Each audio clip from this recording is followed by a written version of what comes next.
मैंने श्रीमद् भगवद गीता तब तक नहीं पढ़ी थी जब तक मुझे ये ज्ञान नहीं हुआ कि हम सब आत्माएं हैं और ये जिंदगी हम आत्माओं के लिए एक इम्तिहान है अपने अंदर से अपने सबसे अच्छे रूप को बाहर निकालने का।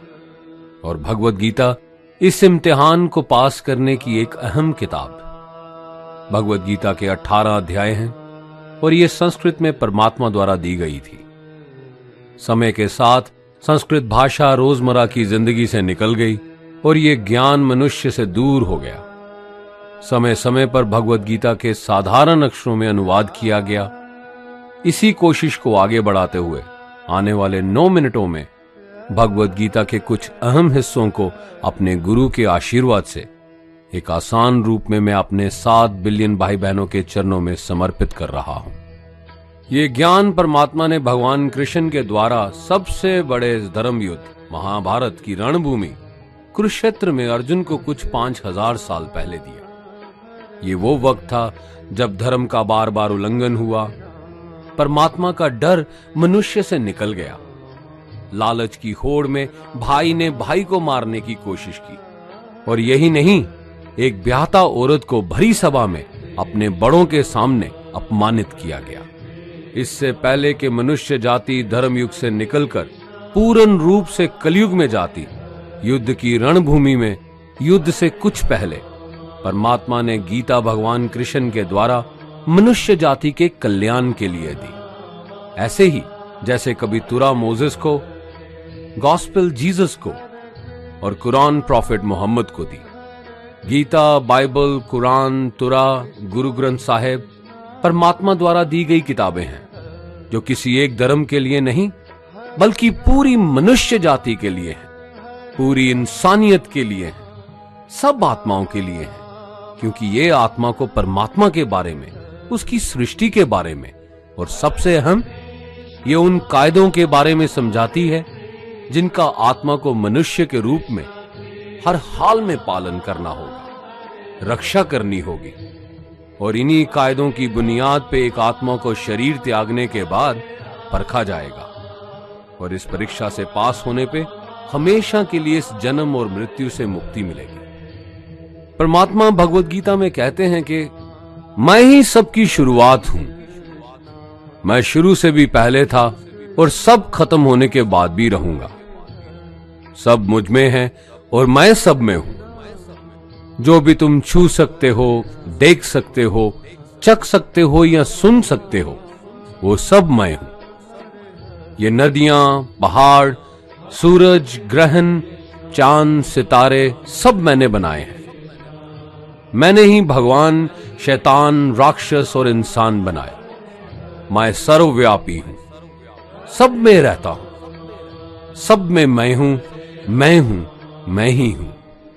मैं ही ब्रह्मा बन के सब बनाता हूं और रुद्रा बन के सब नष्ट कर देता हूं। मैं ये सृष्टि यूं ही बनाता और तोड़ता रहूंगा ताकि आत्माओं को मौके मिल सके इस जन्म और मृत्यु से एक दिन मोक्ष पाने को, हमेशा के लिए परमात्मा के साथ रहने को। भगवद गीता कहती है कि इस सबसे बड़ी परीक्षा के लिए परमात्मा ने प्रकृति का निर्माण 5 तत्व हवा, अग्नि, जल, पृथ्वी और ईथर से किया, जिन्हें हम छू के, चख के, सूंघ के, देख के समझ सकते हैं। पर खुद परमात्मा इन 5 इंद्रियों की समझ से बाहर है। उन्हें आत्मा इन इंद्रियों से नहीं जान सकती। आत्मा 5 इंद्रियों के साथ वैसे ही है जैसे एक लोहे का रोबोट जिसे अपने बनाने वाले का कोई पता नहीं। अर्जुन को भी परमात्मा का विराट रूप देखने के लिए भगवान कृष्ण ने दिव्य नेत्र दिए। भगवद गीता समझाती है कि आत्मा अजन्मी है, इसे कोई मार नहीं सकता, कोई जला नहीं सकता, डुबा नहीं सकता, काट नहीं सकता। लेकिन आत्मा को परमात्मा के साथ हमेशा रहने के लिए ये परीक्षा रूपी जीवन में बैठना ही पड़ेगा। इस परीक्षा के लिए परमात्मा से बिछुड़ के आत्मा को पृथ्वी पे किसी ना किसी रूप में जन्म लेना पड़ता है और 88 करोड़ जोनियों को जीने और भोगने के बाद एक आत्मा को मनुष्य का शरीर और दिमाग मिलता है इस सबसे बड़ी मर्यादाओं की परीक्षा में बैठने के लिए। हर मनुष्य को इस पूरी परीक्षा के दौरान तरह तरह की अच्छी और बुरी भावनाओं के चक्रव्यूह में अपने ही भाई बहन या मित्रों के साथ डाला जाता है, जिसमें हर आत्मा को अपने अंदर के तामसिक और राजसिक अवगुणों से निकल के सात्विक जीवन में प्रवेश करने के मौके मिलते हैं। हमारे तामसिक गुण वो हैं जो हमारे अंदर हीन भावना पैदा करके हमें खुद को उदास और नुकसान पहुंचाते हैं, और हमारे राजसिक गुण हमें ईर्ष्यालु और लोभी बना के दूसरों के प्रति नुकसान पहुंचा सकते हैं। इस परीक्षा के दौरान हर आत्मा को तामसिक और राजसिक गुणों को खत्म करके अपने सात्विक गुणों से परिचित होना पड़ेगा। सात्विक गुण वो हैं जो आत्मा को अपने आसपास की हर चीज से जोड़े और उन्हें प्यार करना सिखाते हैं।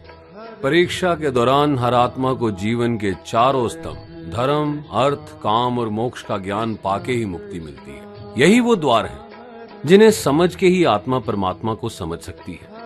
पहला द्वार धर्म का है और शेर इसका प्रतीक है।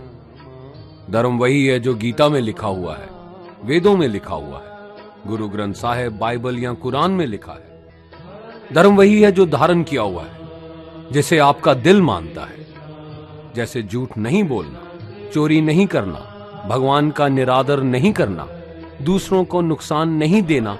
यही सब धर्म है, और हर आत्मा को अपने जीवन काल में हर समय धर्म का पालन करना होगा और उसकी रक्षा करनी होगी। दूसरा द्वार अर्थ का है और घोड़ा इसका प्रतीक है। हर आत्मा अपने हर जीवन काल में अपने पृथ्वी पे होने का अर्थ या मूल कारण समझेगी। इस जिंदगी में भोगने वाली चीजें और रिश्तों का आनंद लेगी। अच्छा बेटा या अच्छी बेटी, अच्छा भाई या अच्छी बहन, अच्छा पति या अच्छी पत्नी बनके हर दुनियावी रिश्ते पर खरी उतरेगी और इस परीक्षा को पास करेगी। तीसरा द्वार काम का है। भगवत गीता समझाती है कि हर मनुष्य के अंदर काम, क्रोध, लोभ, मोह, अहंकार और ईर्ष्या जैसी 6 भावनाएं हमें अपने और दूसरों के प्रति नुकसान पहुंचा सकती हैं। इन भावनाओं को हर मनुष्य को हमेशा अपने नियंत्रण में रखना होगा, क्योंकि इनके बहाव में किया हुआ कोई भी काम हमारे जीवन भर की परेशानी का कारण बन सकता है, और एक आत्मा संतोष और सादगी से इन भावनाओं पे हमेशा के लिए विजय पा सकती है। चौथा स्तंभ मोक्ष का है और हाथी इसका प्रतीक है। इस परीक्षा रूपी जीवन में हर मनुष्य हर समय कुछ इच्छाएं रखता है। कुछ इच्छाएं एक ही जन्म काल में पूरी हो जाती हैं, पर कुछ अधूरी रह जाती हैं, और उनके पूरा होने के लिए आत्मा को वापस पृथ्वी पे आना पड़ता है। भगवत गीता समझाती है कि हमारी इच्छाएं ही मूल कारण हैं हमारे पृथ्वी पे वापस आने का, और अगर हम कोई भी इच्छा ना रखें तो हम इस जीवन और मृत्यु से मुक्त हो सकते हैं। ये द्वार माफी का भी है। जिन्होंने आपके साथ बुरा किया उनको माफ करके, और जिनसे आपने बुरा किया उनसे माफी मांग के मुक्ति पाई जा सकती है। जब तक आत्मा इन चारों दरवाजों धर्म, अर्थ, काम और मोक्ष को समझ नहीं लेती, तब तक आत्मा को बार बार इस मनुष्य रूप में आना ही पड़ेगा। परीक्षा का समय खत्म होते ही आत्मा शरीर और अन्य सब वस्तुओं का त्याग कर देती है। जो भी संसार में रहकर बनाया वो अब किसी और का होगा, और आत्मा अपने कर्मों के फैसले के लिए चली जाती है। आत्मा के अच्छे बुरे कर्मों का हिसाब होता है। अपने अच्छे कर्मों के लिए आत्मा कुछ वक्त के लिए स्वर्ग और दुष्कर्मों के लिए नरक में चले जाती है। नरक में आत्मा को अपने पापों के अनुकूल सजाएं मिलती हैं, पर सजा खत्म होने के बाद आत्मा को फिर से एक नया शरीर और नया दिमाग मिलता है इस परीक्षा में फिर से बैठने के लिए। और हर परीक्षा में वही सब फिर दोहराया जाएगा, जिंदगी के 4 स्तंभ धर्म, अर्थ, काम और मोक्ष को समझने के लिए। हर जन्म में अपने कई जन्मों के कर्मों के हिसाब से हर आत्मा को कभी अच्छे और कभी बुरे हालातों से जाना पड़ता है। लेकिन जब तक आत्मा परमात्मा के साथ योग को नहीं समझ लेती, वो मुक्ति नहीं पा सकती। भगवत गीता समझाती है कि मनुष्य अपने शरीर, दिमाग या दिल से भगवान को पा सकता है। शरीर द्वारा किए कर्मों के माध्यम से परमात्मा को पाने को कर्म योग कहते हैं। ऐसे कर्म जो परमात्मा की इच्छा से हों और दूसरों के कल्याण के लिए हों। वाल्मीकि ने रामायण लिख के श्रवण ने अपने माता पिता की सेवा और उन्हें चार धाम की यात्रा करवा के, मदर टेरेसा ने अपने प्यार और सेवा के माध्यम से, और मैडम क्यूरी ने वैज्ञानिक खोज में अपने जीवन का बलिदान देके अपने कर्मों द्वारा परमात्मा को पाया। भगवत गीता समझाती है कि एक आत्मा दिमाग से भी परमात्मा के साथ योग लगा सकती है।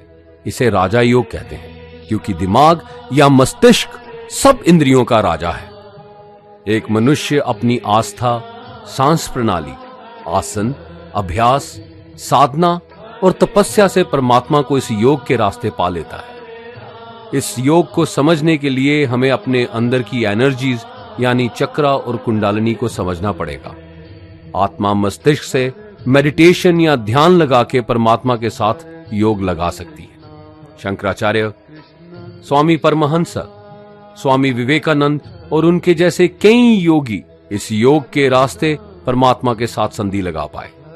परमात्मा भगवत गीता में कहते हैं कि अगर किसी आत्मा को धर्म ना भी समझ आए, योग ना भी समझ आए, पर अगर वो मेरी शरण में आ जाए तो मैं उसके सारे पाप माफ कर देता हूं। परमात्मा को ऐसी दिल की गहराइयों से पुकार के पाने को भक्ति योग कहते हैं। चैतन्य महाप्रभु, मीराबाई और भगवान हनुमान इस योग के सबसे बड़े उदाहरण हैं।